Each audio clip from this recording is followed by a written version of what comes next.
Okay, we've talked about this before, but if you suspect fraud, especially of an elderly relative, a widowed relative, or someone that's alone, please do a background check. So on background breakdown today, I wanted to tell you about one of the worst cases I had ever worked as far as fraud went. So this was a younger lady. She was not married. She was in fact single and living alone, but her father's obituary had been published in the local newspapers. So about a month after his funeral, she was contacted by a friend of a friend of a friend who wanted her to invest in a new business venture.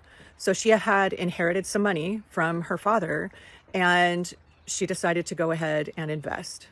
The bottom line is she lost her entire inheritance, $250,000, to some quote investors. I'm not going to say what industry, but it was something that appealed to her that they knew about by looking at her LinkedIn account. So they basically conned her good out of all the money that they probably knew she possessed. So they caught her at a time when she was vulnerable, when she lived alone, no one was advising her, and she got about $190,000 in, and she told her sister, and her sister tried to stop her.